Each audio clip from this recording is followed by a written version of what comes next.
Kharepatan high school येथे महिला दिन मोठ्या उत्साहात संपन्न। महिला दिनाचे औचित्य साधत खारेपाटण हायस्कूल येथे परिसरातील कर्तबगार महिलांचा सन्मान करण्यात आला। महिला दिनाच्या निमित्ताने व्यासपीठावर उपस्थित मान्यवरांनी दीप प्रज्वलन करून सरस्वती मातेच्या प्रतिमेला पुष्पहार अर्पण केला।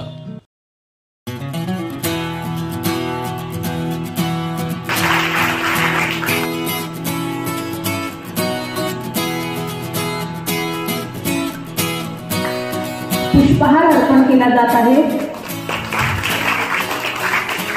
या कार्यक्रमाच्या अध्यक्षस्थानी खारेपाटण हायस्कूलचे मुख्याध्यापक तथा प्राचार्य श्रीयुत संजय सानप होते। महिला दिनाचे औचित्य साधून व्यासपीठावर उपस्थित कर्तृत्ववान महिलांचा सत्कार करण्यात आला। यामध्ये खारेपाटण ग्रामपंचायत सरपंच सौ प्राची इसवलकर, खारेपाटण प्राथमिक आरोग्य केंद्र अधिकारी doctor Priya Vadam, doctor Malankar madam, महिला बचत गटाच्या सौ आस्था पाटणकर, सौ पोटले, उद्योजिका सौ तृप्ती पाटील, सौ देवस्थळी मॅडम, नडगिवेच्या CHO कुमारी प्रणाली बाणे, तिथवली येथील बचत गटाच्या सौ शर्मिन काझी यांचा या प्रसंगी विशेष सत्कार करण्यात आला। यानंतर प्रशालेचे मुख्याध्यापक श्री संजय सानप यांनी आपले मनोगत व्यक्त करत महिला दिनाच्या शुभेच्छा दिल्या। तसेच व्यासपीठावरील उपस्थित मान्यवर महिलांनी देखील आपली मनोगते या प्रसंगी व्यक्त केली। या संपूर्ण कार्यक्रमाचे सूत्रसंचालन सौ प्राजक्ता कोकाटे यांनी केले, तर आभार आशा भोर मॅडम यांनी मानले।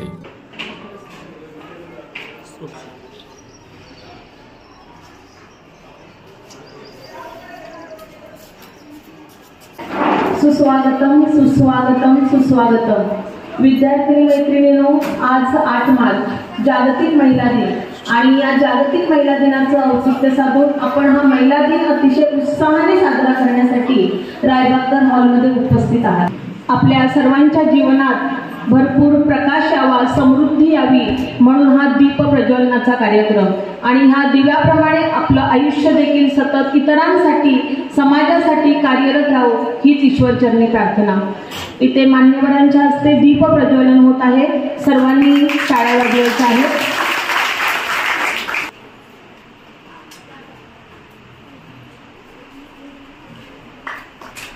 पुष्पहार अर्पण केला जात आहे।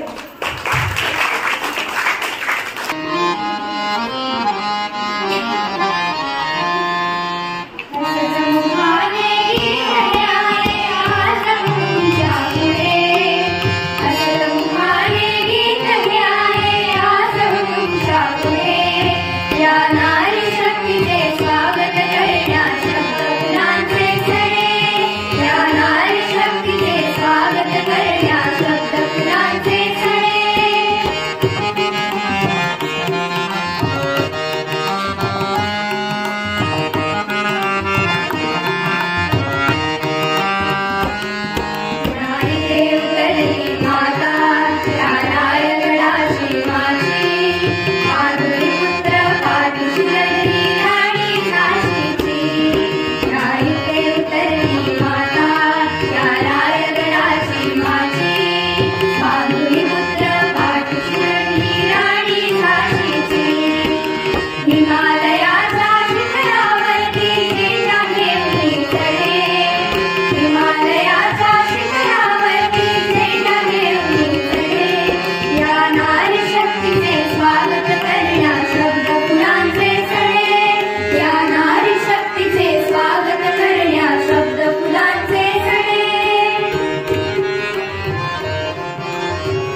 महिला दिन म्हणजेच IWD हा महिलांच्या सामाजिक, आर्थिक, सांस्कृतिक आणि राजकीय कामगिरीचा उत्सव साजरा करणारा जागतिक दिवस आहे. 1910 साली कोपनहेगन येथे भरलेल्या दुसऱ्या आंतरराष्ट्रीय समाजवादी महिला परिषदेत 8 मार्च 1908 रोजी अमेरिकेतील स्त्री कामगारांनी केलेल्या ऐतिहासिक कामगिरीच्या स्मरणार्थ 8 मार्च हा दिवस जागतिक महिला दिन म्हणून साजरा करण्यात येतो. हा महिला दिन 8 मार्च हा वर्षाचे जे उरलेले 364 दिवस आहेत हे देखील आपले महिलांचेच असतात, हे देखील आपण विसरून चालणार नाही. इतिहास सांगतो आमचा स्त्रीनेच शत्रू तुडवला, इतिहास सांगतो आमचा स्त्रीनेच शत्रू तुडवला, लक्ष्मीबाईने झाशीचा किल्ला लढवला, जिजाऊने राजा शिवछत्रपती घडवला, महाराणी ताराबाईने महाराष्ट्र भूमीत औरंगजेब लढवला. स्त्री म्हणजे जन्मदाती, स्त्री म्हणजे संस्कृती, स्त्री म्हणजे नाविन्याचा वसा, स्त्री म्हणजे घराचं घरपण, स्त्री म्हणजे महान कार्य.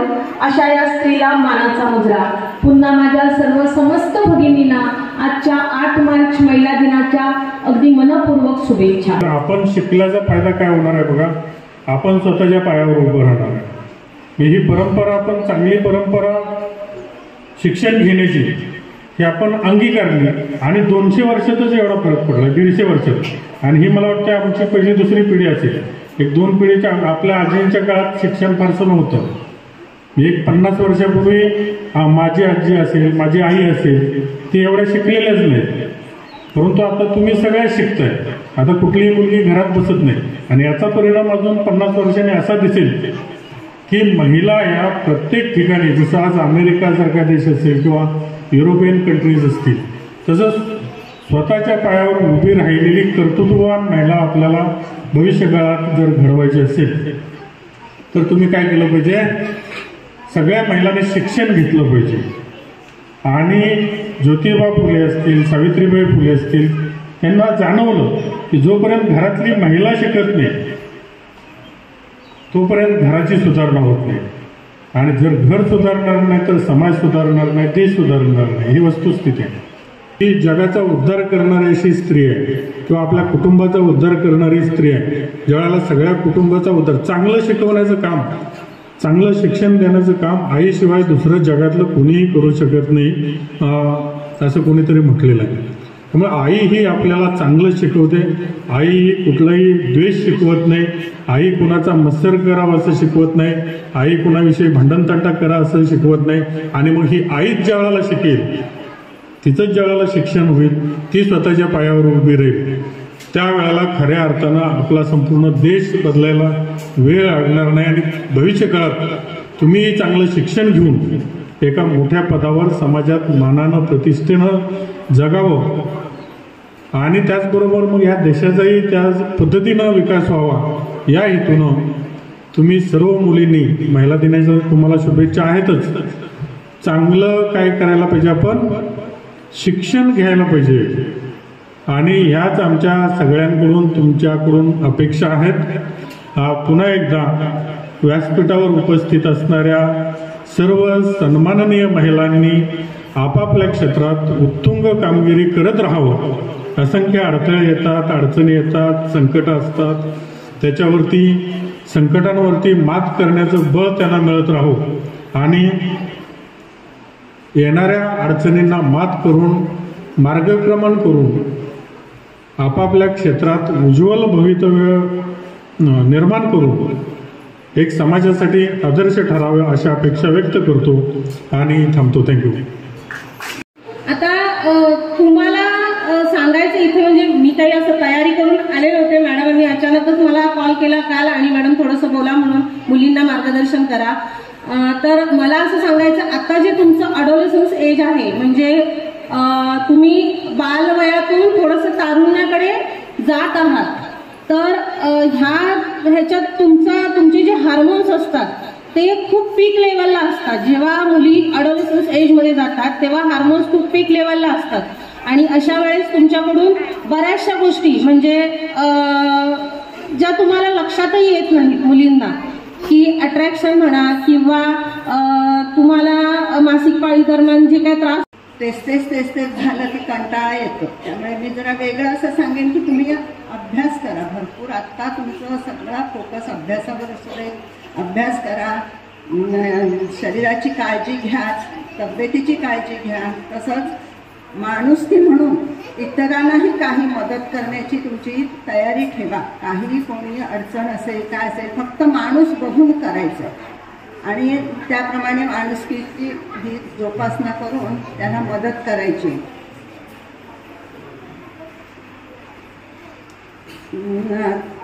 मी सुद्धा एका खेडेगावातून आले. आमच्या वेळी तुमच्यासारखं असं फार शिक्षण नाही मिळालं आम्हाला. शिक्षणाची सोय अगदीच जेमतेम होती. त्यातूनच आम्ही शिक्षण केलं आहे आणि तुम्ही आत्ता खरंच भाग्यवान आहात. तुम्हाला खूप चांगलं शिक्षण हे शिक्षक लोक उत्तम शिक्षक लोक आहेत ते सगळे देत आहेत तुम्हाला शिक्षण. त्याचं तुम्ही आत्ता चांगलं शिक्षण घेऊन त्याचं करायचं आहे. आपल्या आयुष्यात सगळा उपयोग करून घ्यायचा आहे. मी एका खेडेगावातच जन्मले. खेडेगावातच 7वीपर्यंत शिक्षण झालं. त्यानंतर मग आमच्या गावापासून 7 किलोमीटर लांब असलेल्या विजयदुर्ग गावात 10वीपर्यंत शिक्षण झालं. मग मात्र आम्हाला परिस्थितीमुळे पुढे शिक्षण घेता आलं नाही. फक्त 10वीच आहे मी. आणि घरातली पण परिस्थिती नव्हती, मानसिकता पण नव्हती. कारण मुलीने जास्त काय करायचं शिकून असंही होतं. त्यामुळे तेही झालं. आर्थिक स्थिती नव्हती. त्यावेळी मला D.Ed करायचं होतं पण मला 3,000 भरायचे होते. आम्ही ओपन कॅटेगरीतले असल्यामुळे तेही आमच्याकडे नव्हते. पण आम्ही हे केलं नाही. त्याचं वाईट वाटून घेतलं नाही. आम्हाला 10वीपर्यंत शिक्षण मिळालं हेही आमचं भाग्य समजतं. आम्ही 6 भावंड, वडील एकटेच कमावते. त्याचं शेती वगैरे होती ते सगळं करून आम्ही लहानाची मोठी झालो. 10वी नंतर काय करायचं हे एक मनाला आपलं काहीतरी करायला हवं हे एक ध्येय होतं. स्वतः काहीतरी करूया. पण खेडेगावात काहीच नव्हतं. मग आईचा जुना ब्लाऊज उसवून तो कसा कापलेला आहे त्यानुसार दुसरा कापून हा पहिला धडा मी गिरवला आणि शिवणकामाला सुरुवात केली. आणि माझा शिवणकामात चांगला जोम बसला. तो अगदी 91पर्यंत मी माहेरी शिवणकाम करून चांगला जोम बसवला होता. त्यानंतर मग 91ला इथे लग्न करून ह्या खारेपटण गावात आले. नंतर मग 97पर्यंत घर संसार मुलं हे सांभाळत राहिले. 97ला एक ॲक्सिडेंटली घटना घडली अशी की आमचे सासरे आजारी पडले आणि मग दुकानात मिस्टर एकटेच राहू लागले. त्यांना झेपेनासं झालं म्हणून मग मी पाऊल इथे ठेवलं. आणि तेही सासऱ्यांचीच इच्छा होती की तू दुकानात झालं. तर त्यापूर्वी आमच्या नंदांना कुणालाही दुकानात प्रवेश नाही. आमच्या मोठे कुटुंब 9 नंदा आहेत आणि 4 दीर. आम्हाला अशी 14 भावंड एकूण. पण मुलींना कुठच्याही त्यांनी दुकानात घेतलेले नाही सासऱ्यांनी. पण मला त्यांनी पाठिंबा दिला की दुकानात जायचंच. आणि घरचं सासूबाई वगैरे म्हणजे एकत्र कुटुंब असल्यामुळे लहान मुलं टाकून मी दिवसभर दुकानात जाऊ शकले आणि लोकांना सेवा देऊ शकले. ते आजतागायत ते चालू आहे. अगदी कोरोनाच्या काळात सुद्धा आम्ही लोकांना खूप चांगली म्हणजे देऊ शकलो. त्याचंही श्रेय आम्ही रिक्षावाले किंवा आमची जी नेहमीची गिऱ्हाईकं आहेत, पेन्शनर लोक ही आमची महत्त्वाची गिऱ्हाईकं आहेत. त्यांचं नुकसान होऊ नये, त्यांना औषधं वेळी पोचावीत. त्यामुळे आम्ही रिक्षावाले कोण येतील हे तुमच्या घराजवळ आहेत का, ते तुमच्या घराजवळ आहेत का, हे करून आम्ही त्यांना घरपोच सेवा दिली. एक पैशाचीही काळजी न करता. पण सुदैवानं कुणीही आमचा एक पैसाही ठेवलेला नाही. जेव्हा कोरोना संपल्यानंतर जेव्हा रहदारी सुरू झाली त्यावेळी आमचे पैसे सगळ्यांनी दिले. हा इथे माझा वैयक्तिक सत्कार होतोय, या प्रशालेतून घडतोय हे मी भाग्य समजते. आपल्याच गावात आपल्या प्रशालेत मी इथे माझी विद्यार्थिनी नसून सुद्धा माझ्या या शाळेतून सत्कार होतोय मला खूप भाग्याचं वाटतंय. आणि तुम्ही मुलांनी सुद्धा असंच शिक्षण भरपूर घ्या. स्वतःचं ध्येय ठेवा. काहीतरी आपण करायचं, रिकामं राहायचं नाही. आणि दुसरं म्हणजे मोबाईलपासून शक्यतो लांब राहा. मोबाईलच्या ऐवजी तुम्ही काहीतरी खेळ खेळा, व्यायाम करा. ते आपल्या आयुष्याला चांगलं घडणारं आहे, आपलं शरीर चांगलं घडवणारं आहे. मोबाईल शक्यतो आपल्या गरजेपुरतं वापरायचा, कारण मोबाईलला भरपूर माहिती मिळते, अभ्यासाची मिळते, बाकी सगळे मिळते, तर ती घ्या तुम्ही, पण बाकी काही अवांतर घेऊ नका मोबाईलमधून, एवढंच सांगेन मी. आत्ताच तुम्हा मुलांबरोबर या सरांनी सुद्धा हसत खेळत सगळं शिक्षण दिलं, हे केलं, भाषण केलं, छान वाटलं. त्यामुळे मुलांची भीती कमी होते, शिक्षकांशी बोलायचे कसं काय ती भीती कमी होते. तर असेच तुम्ही हसत राहा, तंदुरुस्त राहा, चांगले राहा आणि चांगलं शिका, बस. जय हिंद, जय महाराष्ट्र. तुमच्या मनामध्ये शारीरिक मानसिक असे बदल होत असतात. हे कसं असतं, बऱ्याचदा ह्या अवस्थेमुळे की नाही मुलं खूप गोंधळलेली असतात, मध्ये खूप गोंधळलेले असतात, त्याला काही कळत नाही म्हणजे कसं हे करायचं, काय करायचं. बऱ्याचदा त्याच्यामुळे शाळेत मैत्रिणींशी पण वागताना तुमच्यात खूप फरक होऊ शकतो. मग त्यासाठी कसं आहे की हे तुमच्या मनात जे काही शंका असतील, काही असतील, तसं असेल तर ते तुम्ही तुमच्या शाळेतल्या मैत्रिणीशी, शाळेतल्या मॅडम ज्या असतील, तुमच्या वर्ग शिक्षिका असतील कोण असेल, त्यांच्याशी तुम्ही बोलून घेतलं पाहिजे. आई समजा नसेल तर बऱ्याचदा कसं असेल, तुमच्यापेक्षा मोठ्या मुली असतील थोड्याशा, एक साधारण 5-6 वर्षांनी लहान मोठ्या बहिणी वगैरे असेल, त्यांच्याशी बोलून तुम्ही हे सगळं व्यवस्थित प्रत्येक गोष्टीला म्हणजे पहिल्या टप्प्यापासूनच बऱ्याचशा अडचणीला तोंड द्यावं लागलं. एक तर प्रथमतः म्हणजे गृहिणी, त्याच्यामध्ये महिला म्हणून फक्त घरामध्ये मी एकटी असल्यामुळे प्रशिक्षणाला जावं की न जावे हा पहिला प्रश्न होता, की गेल्यानंतर काय करता येईल. पण माझं भाग्य चांगलं आहे की माझ्या दोन्ही मुलांनी मला खूप साथ दिला. म्हणजे ती लहान जरी होती त्यावेळेला, शाळेत आपल्याच शाळेमध्ये होती, पण ती मुलं म्हणाले की नाही आई तुला जायचं आहे ना, तू जा प्रशिक्षणाला, आणि हे 5 दिवस सांभाळू. 5 दिवस त्यांनी अक्षरशः माझं कुटुंब सांभाळलं, त्या मुलांनी माझा, आणि त्यांच्यामुळे मी जाऊ शकले, शिक्षण घेऊ शकले तिकडे 5 दिवसाचं. 5 दिवसाचं प्रशिक्षण घेतल्यानंतर जवळजवळ 2 वर्ष म्हणजे 17, 18 आणि 19 या वर्षामध्ये मी आपल्या खारेपाटण गावामध्ये समूह संसाधन व्यक्ती म्हणून काम केलं. प्रत्येक वाडीमध्ये जाऊन महिलांना एकत्रित करणे. आता प्रत्येक वाडीत गेल्यानंतर सगळ्याच महिला काही एकाच वेळेला जमा होत नाही, मग प्रत्येक कुटुंबापर्यंत जायचं, प्रत्येक महिलेची कशी तरी ओळख निर्माण करायची, तिला प्रत्येक गोष्टीला शासनाच्या या महाराष्ट्र राज्य ग्रामीण जीवनोन्नती अभियान या अभियानाची माहिती सांगायची, त्याचं महत्त्व सांगायचं, हे बऱ्याचशा गोष्टी आम्हाला सांगावं लागतं. तर तिथे गेल्यानंतर प्रत्येक महिलेच्या वाडीमध्ये गेल्यानंतर सुद्धा या सगळ्या महिलांना एकत्र आणणं, त्यांच्या वेळा सांभाळणं हे सुद्धा खूप मोठं आव्हान होतं. तरी ते सुद्धा आम्ही करून, म्हणजे मी रात्री 9, 9:30, 10 वाजले तरी त्या वाडीमध्ये असायचे.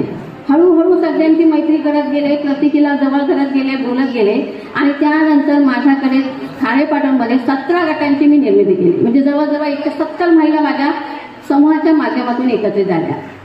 त्यानंतर 2019 मध्ये हे सगळं करत असताना नंतर माझी पुन्हा ट्रेनिंगसाठी पुढचा टप्पा मला मिळाला, आणि त्यामध्ये मी अशी म्हणजे जवळजवळ या 7 वर्षामध्ये 2-3 प्रशिक्षण घेतले, राज्यस्तरीय प्रशिक्षण घेतले, क्लस्टर लेवलचे प्रशिक्षण घेतले, त्याचप्रमाणे जिल्हा लेवलचे प्रशिक्षण घेतले, आणि आज मी खारेपाटण आपल्या प्रभागामध्ये म्हणजे संपूर्ण 10 गावामध्ये एक कृती संगम सखी म्हणून मी काम करते. हे कृती संगम सखी काम करत असताना माझ्याकडे जवळजवळ संपूर्ण खारेपाटण प्रभागामध्ये 10 गावं आपल्याशी जोडली आहे, आणि 10 गावामध्ये माझे 225 समूह आहेत, आणि जवळ 2,500 महिला आपल्या आहेत. आणि या महिलांना ट्रेनिंग देऊन या महिलांचं सामाजिक समावेशन आणि त्याचबरोबर आर्थिक समावेशन करणे हा आमचा उद्दिष्ट आहे. हे उद्दिष्ट कशासाठी, तर गरिबी निर्मूलन करणे हे सगळ्यात मोठं आव्हान हे आपलं जागतिक पातळीवरचं होतं का, तर आणि त्याच्यामध्ये आपल्या तुम्हाला सगळ्यांना माहीतच आहे की आपला देश, भारत देश हा अजून सुद्धा विकसनशील देशामध्ये मोडला जातो. या देशाला माननीय प्रधानमंत्री नरेंद्र मोदी साहेब यांचं उद्दिष्ट होतं की आपल्याला जर राष्ट्रीय पातळीवरती जर विकसित देशामध्ये याचं रूपांतर करायचं असेल तर या सगळ्या प्रक्रियेमध्ये महिलांना सर्वात पहिलं पुढे घेतलं पाहिजे. आणि म्हणूनच हे अभियान उभं राहिलं की महिलांना उभं करायचं असेल, गरिबी निर्मूलन करण्याचं सगळ्यात मोठं काम जर कोण करत असेल ती सक्षमपणे सांभाळणारी ही महिला असेल, आणि याच महिलांच्या उद्देशाने हे अभियान राबवलं आलं, आणि त्याचा एक भाग म्हणून आम्ही त्याच्यामध्ये सहभागी झालो. हे आमचं दुसरं भाग्य आहे. तर आता आपल्या खारेपाटणमध्ये अनुभवामध्ये सांगते की समूह करताना सुद्धा आम्हाला अनेक अडचणी आल्या. काही महिला तत्परतेने समजून घेणाऱ्या होत्या, काही न समजून घेणाऱ्या होत्या. अक्षरशः काही जण असे म्हणायचे की हे काय गटात प्रत्येक वेळेला तुम्ही मिटिंगला बोलवणार, सारखं इकडे जावा तिकडे जावा, हे करणार, हे आम्हाला शक्य नाही. अक्षरशः हे उंड्यांची कामं आहेत, एवढं सुद्धा आम्ही ऐकलं नाही. म्हणजे एवढंही ऐकून नव्हतो आम्ही, तरी सुद्धा आम्ही आमची जिद्द सोडली नाही. या महिलांना एकत्र करायचं म्हणजे करायचं, ही जिद्द आम्ही ठेवली आणि त्यानुसार ते काम केलं. आणि आज आपल्या खारेपाटणमध्येच फक्त 40 समूह आहेत, एकूण 40 समूह. आणि या 40 समूहामध्ये आपल्या 450 महिला आपल्या स्वयंसहायता समूहाशी जोडल्या आहेत. याच्यामध्ये 40 गटांचं काम करताना आमच्याकडे आपल्या खारेपाटण गावामध्ये 3 CRP आहेत. आता मी म्हणजे थोडंसं दुसरं काम घेतल्यामुळे, म्हणजे वेगळं काम म्हणजे माझं कृती संगमसाठी हे काम असल्यामुळे आता आपल्या गावात पातळीवर 3 CRP आहे, संसाधन व्यक्ती. या महिला आपल्या समूहातील महिलांचं काम करतात. बरं, हे काम करताना फक्त पैशाच्या, कारण बऱ्याच जणांचा गैरसमज होतो की बचत गट म्हटलं की फक्त पैसा, तर पैसा नाही, फक्त पैशाचंच काम करायचंच आहे आपल्याला. पण त्याच्या जोडीने महिलांना एकत्र करून त्यांच्या आरोग्याच्या गोष्टी सुद्धा आम्ही पाहतो. शासकीय आलेल्या योजना त्या महिलेपर्यंत, कारण त्या महिलेपर्यंत गेल्या याचाच अर्थ त्या कुटुंबापर्यंत ती योजना राबवली जाते आणि त्या योजनेच्या माध्यमातून सर्व कुटुंबाला शासनाच्या योजना मिळावा हा उद्दिष्ट आहे आणि ते राबवलं जातं. हे सगळं करत असताना दुसरी गोष्ट म्हणजे आता आपल्या 40 समूहामध्ये जवळजवळ 4.5 कोटी रुपयाचं बँक लोन आम्ही दिलेलं आहे. त्याचप्रमाणे बीज भांडवल, जे बीज भांडवल महिलांसाठी म्हणतो, ते 4 बीज भांडवलामध्ये म्हणजे प्रधानमंत्री सूक्ष्म खाद्य उन्नयन योजना, या योजनेच्या अंतर्गत आम्ही 12,40,000चं लोन हे आपल्या समूहासाठी आणलेलं आहे. अंतर्गत कर्जामधून महिला बरेचसे कर्ज घेत आहेत. म्हणजे आर्थिक आपलं जे आर्थिक नियोजन आहे आणि आर्थिकतेच्या गोष्टीतून ज्या त्यांना काही अडचणी येतात तर त्याच्यासाठी अंतर्गत कर्ज सुद्धा पार करतात. या समूहाच्या माध्यमातून छोटे छोटे उद्योग करणं, कारण आपल्याला सगळ्यांना आम्हाला एक उद्दिष्ट आहे काय, तर जर तुम्हाला गरिबी निर्मूलन करायचं असेल तर तुमचं आहे त्या उत्पन्नामध्ये वाढ झाली पाहिजे. आणि हे जर उत्पन्नामध्ये वाढ करायची असेल तर तुमचे उत्पन्नाचे स्रोत वाढले पाहिजे. कारण तुम्हाला माहिती आहे, मला वाटतं आपल्या मुलींच्या जास्त लक्षात येणार नाही, पण एक तुमच्या कानावर जावं म्हणून मी ही माहिती सांगते.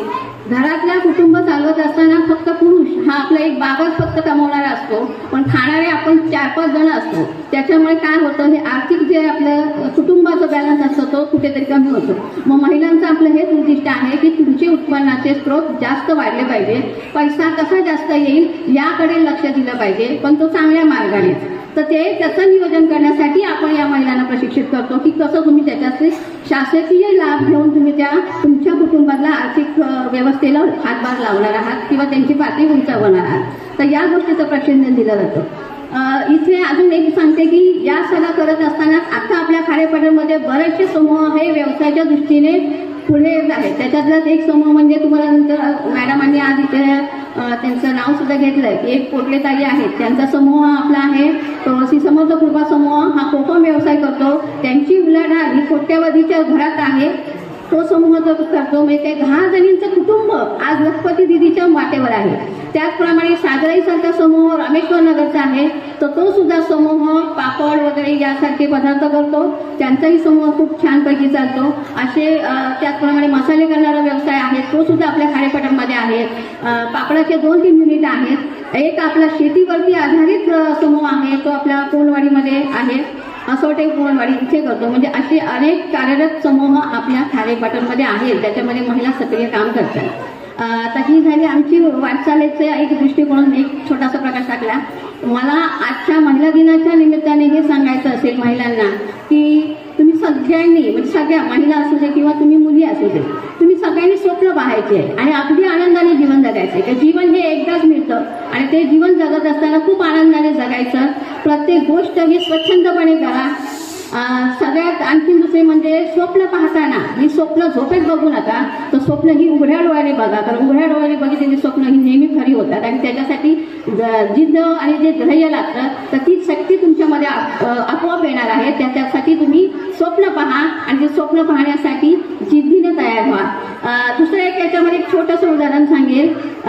ज्या वेळेला मागे अमेरिकेतले राष्ट्राध्यक्ष आपल्या भारतामध्ये आले होते, तर त्यावेळेला भारतात आल्यानंतर त्यांनी प्रधानमंत्री यांच्याशी भेट झाल्यानंतर संपूर्ण आपलं सगळं म्हणजे भारताचं सगळीकडे परीक्षण केल्यानंतर म्हणजे बघा शिक्षक वर्ग, कारण मला माहीत आहे माहिती बरोबर ऐकली नाही, पण मी ऐकली मी आणि ती मला खूप भावली.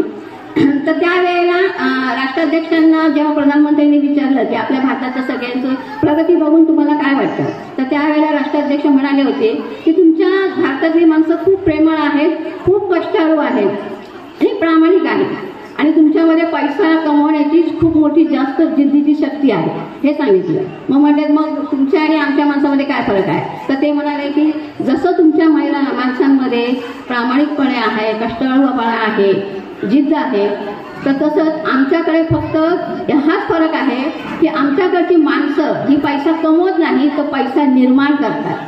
हा एक निर्माण करणारा शब्द हा खूप मोठा शिकून जातो की कोणतीही संधी ही कसा निर्माण आपण करू शकतो, या दृष्टीने तुम्ही सगळ्यांनी बघा. एवढंच मी ते सांगेन आणि तुम्हाला ह्या जागतिक महिला दिनाच्या खूप खूप शुभेच्छा देते.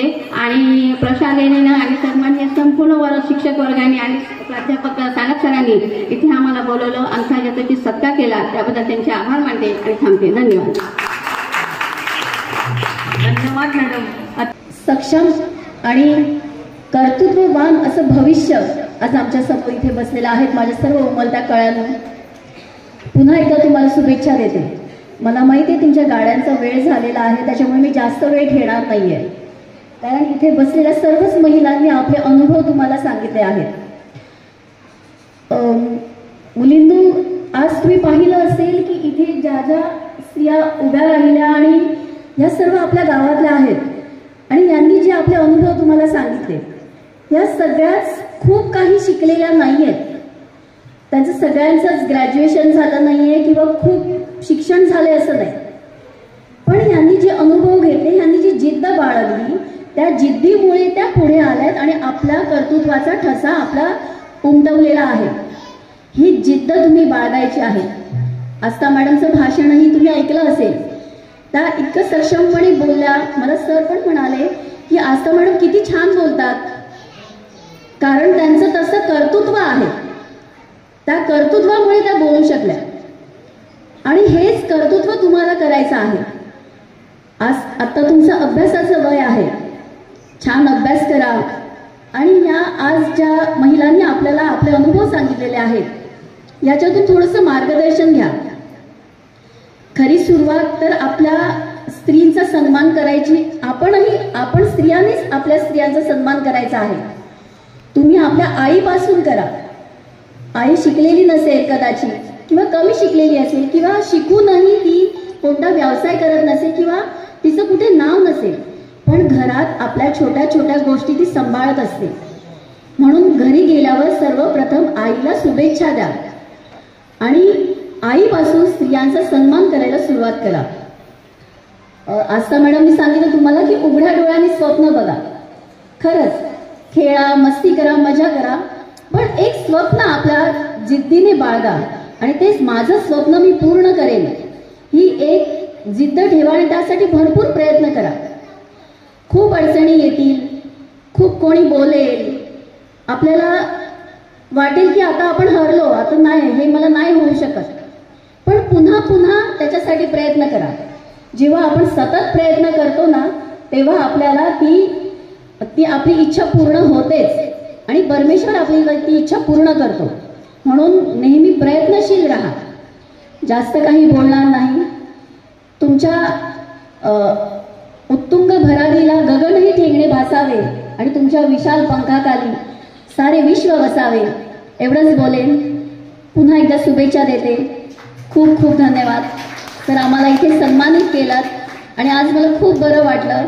नेहमी इतिहासातील महिलांचे धडे दिले जातात, इतिहासातील महिलांचं आपल्याला सगळीकडे बोललं जातं, पण आज ह्या सर्व गावातील महिला जेव्हा इथे बसलेल्या बघितल्या आणि अगदी स्टॉल पासून ते अगदी छोट्या छोट्या महिला म्हणजे ज्या बचत गटापासून सगळ्या महिलांपर्यंत इथे यांना बोलवलं, मला खूप बरं वाटलं. आज मी माझ्या गावाचा कारभार सांभाळते, म्हणजे सरपंच हे पद मी सांभाळते, तर याच्यात सुद्धा सगळ्यात मोठा वाटा हा महिलांचाच आहे. हे सांगताना मला खूप अभिमान वाटतो, कारण ज्या 40 बचत गटांचा आस्था मॅडमने उल्लेख केला, त्या 40 बचत गटांच्या महिलांचा मला सपोर्ट असतो आणि त्या आधारावर मी माझी ग्रामपंचायत चालवते. हे सांगताना खूप बरं वाटतं. आणि अजून एक मी इथे सांगू इच्छिते, महिला दिन ही कुठची पुरुष आणि महिलांमधली स्पर्धा नाही आहे, तर आपल्याला महिलांबरोबर पुरुषांचाही खूप आधार असतो, सपोर्ट असतो. मी सक्षमपणे इथे जेव्हा ग्रामपंचायत सांभाळते त्यावेळेस मला आधार देणारे माझे पती माझं कुटुंब सांभाळत असतात, माझ्या मुलांकडे त्यांचं लक्ष असतं, माझं घर चालवत असतात आणि आम्ही एकमेकाच्या साथीने आपलं कार्य करत असतो. त्याच्यामुळे आपण कोणाशी स्पर्धा करायची नाहीये, आपण आपलं कार्य सक्षमपणे करायचं आहे. धन्यवाद. आणि त्यासाठी आपला आत्मविश्वास आपण वाढवला पाहिजे. जेव्हा तुमचा आत्मविश्वास वाढवाल तेव्हाच तुम्ही सक्षमपणे जगासमोर आपली छाप पाडू शकाल. धन्यवाद. सन्मानित केलं त्याबद्दल मी शाळेचे आभार मानते. माझा व्यवसाय कोणताही छोटा नसतो, त्या व्यवसायात आपण आपलं किती 100% देतो ह्याला जास्त महत्त्व असतं. हे फक्त मला इथे सांगायचं आहे.